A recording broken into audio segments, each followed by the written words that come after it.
Hi there, Will here, and today I'm in the darkroom, but not for a darkroom video, to make some prints that I can draw on and talk to you about composition.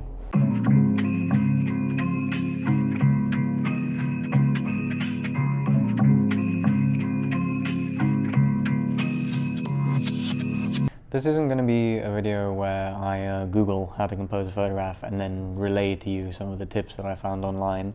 In fact, I haven't really looked into any of the compositional things that one might find advice on the internet, because I'm going to tell you what I think of photographs I've made and what I think of photographs other people have made, and maybe my thoughts on photographs will give you a better understanding of some compositional things. There's a bunch of stuff I think about when it comes to composition. The main things would be things like lines and light and the placement of subject matter or the absence of subject matter, and focus, because focus is actually quite a large part of composition for me, because it can have a big impact on where subject sits or the interpretation of a frame. A big part as well is sort of graphic separation between different elements, so having a frame cut by something else. But for this first one, there's pretty much nothing in the scene, and that is the composition itself. The only real thing that one can see in the frame is the horizon line and some shapes in the water and the clouds. There are three main photographs I'm going to talk about in terms of composition though. This one, which is printed on expired paper, by the way, which is why it looks so foggy and doesn't really have any whites. And one of some chairs and one of a child. In this one, I made the photograph as a reaction to the lines in it, basically. The bulk of the subject matter of the lines that are made by this creepy crawly thing, they're quite fascinating and very textural and detailed, and that on its own would probably be a cool photograph. But a big element of this frame is the fact that it's got this line at the bottom cutting a curve through the bottom right hand corner, and then a line up here as well. So it separates the frame into foreground, midground and background very effectively, whilst having a line that sets the actual subject matter of the picture apart from the rest of the frame very effectively. Coincidentally, the focus was actually perfect for it too, because the focus is sort of thrown between this point and the back over here, basically, which also makes the subject stand out quite heavily. And then the subject itself sits quite nicely within the frame at large, because, as I said, the frame is about lines and graphic separation between the pool, the background, and this area, which is where the subject is sitting, and then those graphic lines are repeated throughout the picture itself, because the creepy crawly is sitting in all sorts of interesting ways and has these super cool shapes all over it. So this picture is about lines, and the way that I made it clear that it was about lines is by separating the remainder of the frame into lines. You can even see the bricks over here have lines, and there's lines carried on throughout the pool. And that's how I effectively separated it and decided to compose it. A good way, and this is probably the best tip I'm going to give throughout this video, to make a photograph seem like it's competent and well composed, is to have elements that sit in the foreground, like this chair over here, that cut into the frame and blur out of focus, and then elements that sit in the background and sort of frame the subject matter of the picture, which in this case, I mean, it's all chairs, but this chair in the center is the actual subject. I actually think I moved that chair a bit just to get it to perfectly line up, because I didn't want this chair, which is the subject, to clip any of the other chairs. So you can see the rest of the chairs, they're clipping like in places like that and there, and everywhere else the chairs sort of touch, whereas the one that I wanted to stand out in the frame is the only chair in the picture of chairs that doesn't touch anything else. And in my eyes, the reason it's a successful frame is because you've got chairs from the front to the back, and the chairs in the foreground give you an idea of what the shape of things are like, and then you get the actual chair subject matter, and then they lead sort of from this point in the frame to the back of the frame, like so, to a big pile of chairs. And that's why I like it. I like thinking about photographs as humorous a lot of the time, which in my eyes this one is.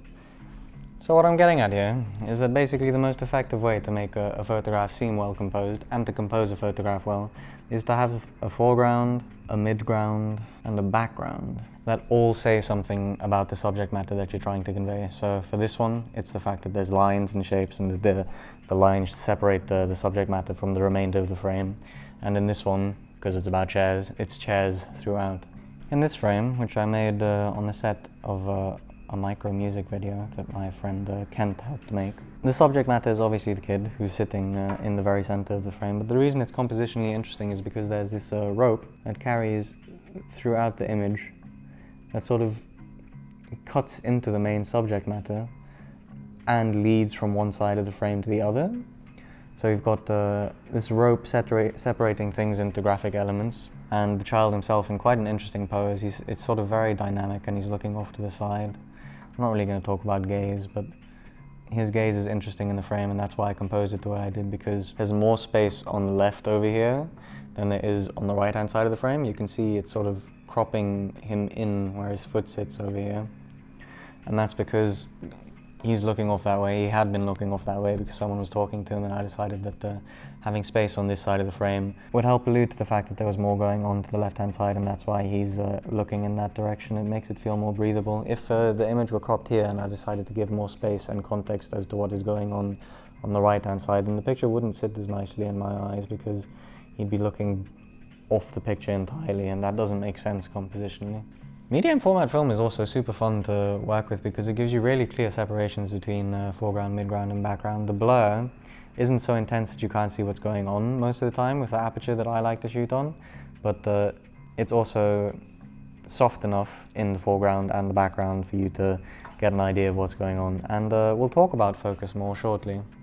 And the last darkroom print I'm going to be drawing on is one that I'm actually giving away. Well, not this one, but I've got 4 others over here, and I'm going to give 2 away here on YouTube. One to a South African, and one to someone that lives internationally, and the other 2 I'll do on Instagram. But anyway, to talk about composition in this one, which I actually really enjoy, and it's basically a fluke composition because you're not really thinking about this sort of thing when you make the photograph, because it's just fish blasting you. But I really like that this fish over here is the main subject in this picture. The focus isn't necessarily thrown on him, the focus is sort of thrown back here. But this one sort of adds that graphic element I've been talking about to the frame, and then having this one on the top right-hand corner cut into the picture, so he's sort of snipped off on one side, sort of fills where there would be a void in the image. It's just filling the frame with fish basically, and the fact, the directionality of it is also really fun. So having fish swimming this way on that side and fish swimming this way on this side makes it feel very dynamic almost. I only wish that there's like a perfectly side-on fish over here. That would have made this a world-class picture. Wow, that's the world's worst fish. Anyway, filling a frame is a good way to get a picture to work as well, I guess. And these are the ones I'm going to be giving away, so leave a comment on this video, and one South African person and one person that lives internationally will get one of these. I think I've broken down a decent amount of the things I find interesting in composition in my own photographs. It's quite difficult talking about your own photographs, but now we'll talk about some other ones, which hopefully will be slightly easier. The first person I'm going to talk about is Malik Sadebe, who is an amazing photographer from Mali. I think he worked mainly in like the 1960s, and his photographs are just a really great time capsule of that place. But it's one thing to make photographs that memorialize a place well, and then a totally different thing to make photographs that are sublimely composed. So the first one we're going to look at here is this picture of a young guy standing surrounded by people looking at him being photographed. And compositionally, there's a lot of stuff going on here. The first interesting thing is the fact that his pose, the guy in the middle, sort of mirrors the pose of the guy that's standing right beside him. And then between the 2 of them, there's this guy who's perfectly framed, his face is fully in frame, and this guy who's also observing the scene, and this person, and then this guy who isn't. But the fact that he isn't observing the scene matches up really nicely with the fact that he's looking off in that direction. So their gazes are sort of paralleled, and then they meet in the middle where this woman is placed and she's looking directly at the camera. Super interesting. And then it's not dead space in the background here either, where these people are. It's a whole different scene going on in the back. And all of the people that are in the foreground are interacting completely separately to the ones that are going on in the back. Another fun compositional element here is the fact that the edges of the frames, both people are cut off.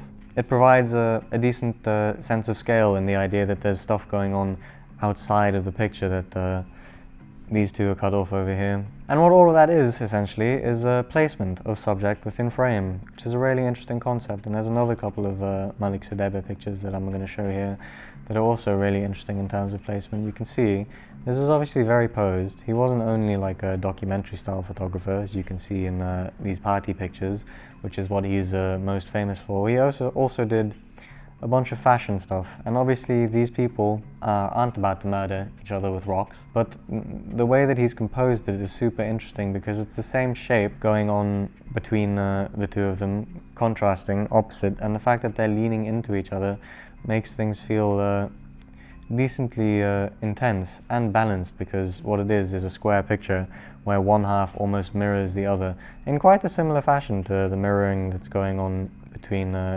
this person in the front and the other person in the back, that's sort of matching them. Now, I'd like to talk about dogs. Why would I like to talk about dogs? Well, because a lot of the photographs that I've managed to find with regards to composition are from different photographers, and throughout the board I've managed to find photographs that these photographers have made of dogs, besides Malik Sadegh, although arguably I could have found one for him as well. So the element of composition that I'd like to talk about here is light and darkness, and separating your subject from a background. In this photograph by my friend Kent Andreasen, who I'm sure it's obvious to you at this point is a very, very skilled photographer in my mind, which is why I spend so much time talking about his photograph. The main subject is of course a dog in a blizzard, which is in itself a fascinating subject. But anyway, it's composed really specifically as well. You've got this line at the bottom of the frame that gives us context for sort of being on the side of a road or something, and then layers in the background as well, so there's like what looks like a mountain or something in the background. The dog is compositionally separated from the photograph by flashing it with light, and the majority of the other subjects in the photograph fall into darkness.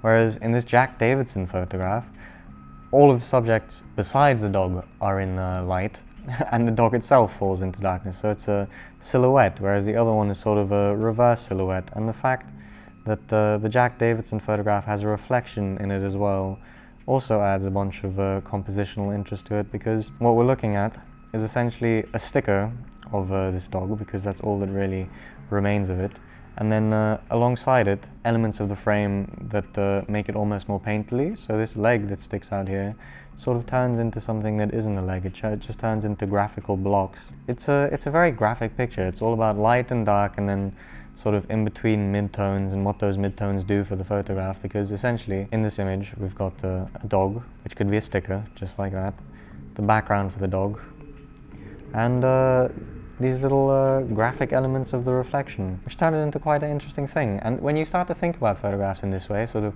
graphic and layers and stickers and background and foreground and midground, you can come up with some really interesting compositions without necessarily being focused on the idea of composition.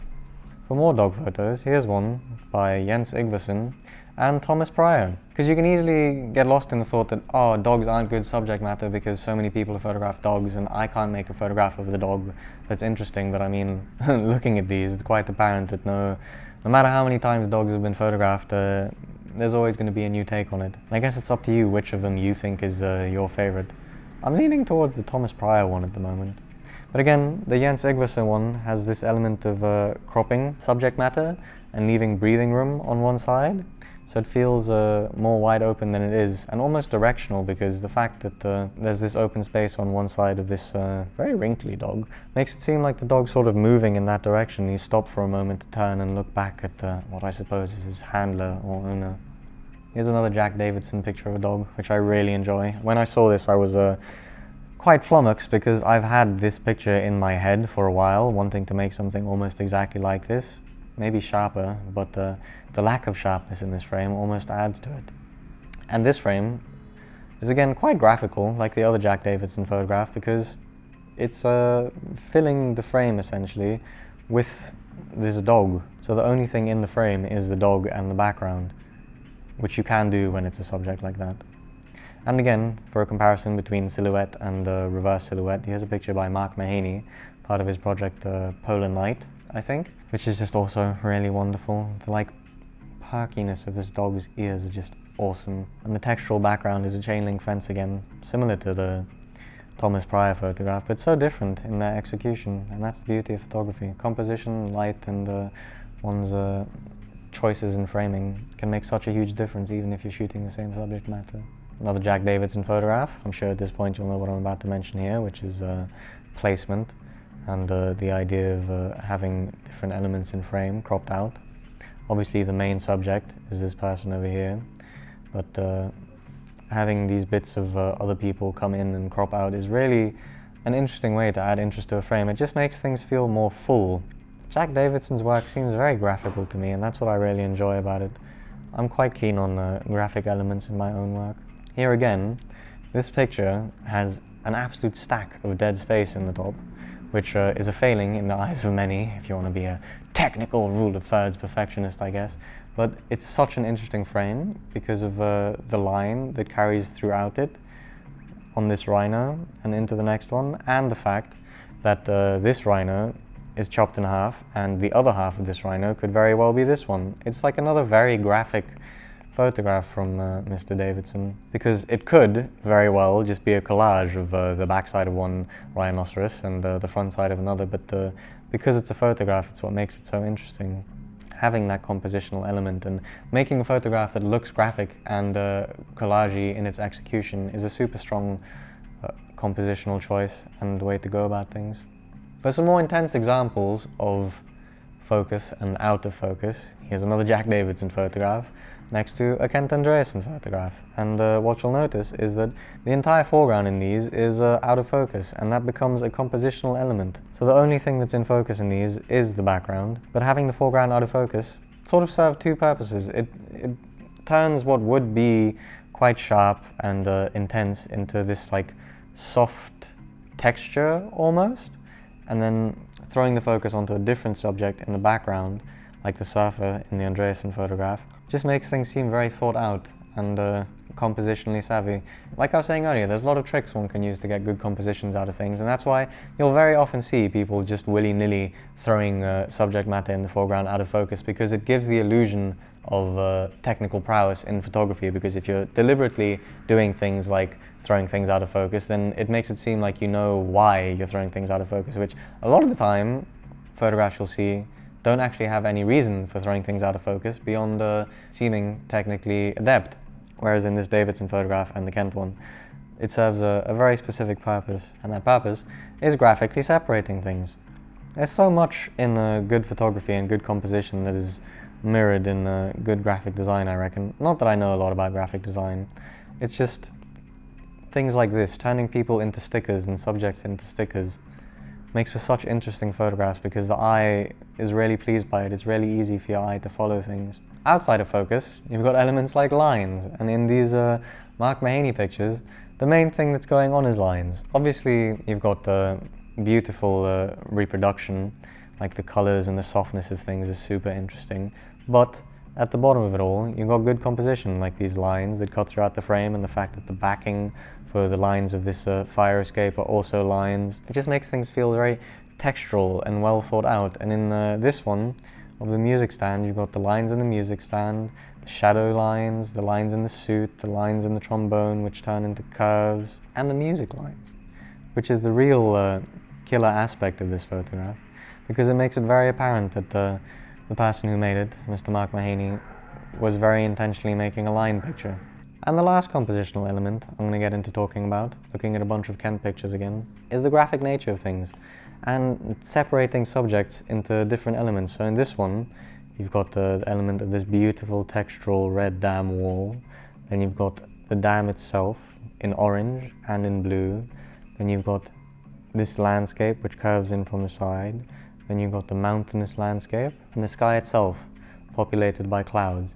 And having a photograph separated into a bunch of different elements like this just makes it super pleasing to look at and observe, and gives you the opportunity to really go in depth with understanding it, because there's so much going on and so much interest in every element that you look at that you can sit and stare at it for a while. And the longer you stare at it, the more things you'll see. So you'll see things like the trees in the background pop up, or this little sign and how intentional the placement of the sign is, not cropping out the top of the frame. More graphic elements, light and not light. I really like this photograph for the line that the gas station that's throwing this shadow makes in the frame. It's just this beautiful silhouette of things, and then the outline of the photographer. Super interesting to look at. And the beauty of it is that outside of this line, it's also a gorgeous photograph in terms of the curves of the roof over here and the way that this absolutely golden light is completely separate from the slightly dull background going on.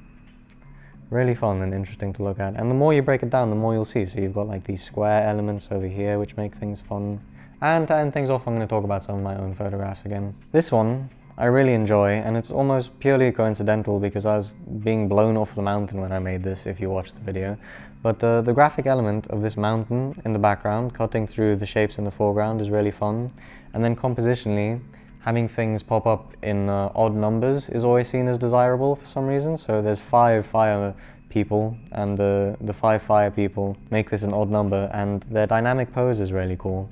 I really like the fact that these two are holding hands as well. It feels like they're observing something really hardcore going down on the bottom of the hill. And if we break it down into graphic shapes, we've got the truck over here, the people themselves, the mountain cutting a line through things, the headspace, sort of this negative space giving a sense of scale to stuff, and then this tree blowing in the wind, adding a dynamic element to stuff. And to talk about foreground and midground and background once more. In this frame, the center subject is framed by this element of the foreground, which is out of focus, and adds an element of depth to stuff. And then the center subject is actually this discarded water bottle in the middle. And in the background, we've got all these trees and things interjecting. And the majority of the compositional elements in this photograph are about texture as opposed to lines, because there's not much in the way of lines when you're looking at plants. So in composing photographs of plants, looking for interesting things to throw into the foreground, like a bush with lovely textures on it, and then subject matter that'll sit nicely in the center of the frame and be framed by a background that's also quite textural, is a good way to go about things. And that's the way that I would think about the composition in this photograph. That's a good way to think about composition, I guess. And that's the way that I do think about things. So ideas like foreground, midground, background, shape, having things out of focus and in focus, cutting off subjects in frames, thinking about how frames will pair with other ones, having graphic shapes throughout your frames to break things into different parts, and I guess at the end of the day, just having fun. I hope you gained something from that. I've spent much more time recording it than I thought I would. Probably got like an hour of talking about pictures to cut down now, but I think it's a strong start for the first video of a new year, and hopefully you enjoyed it.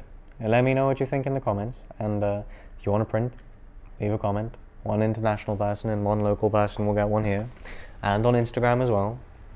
And I'll see you next week.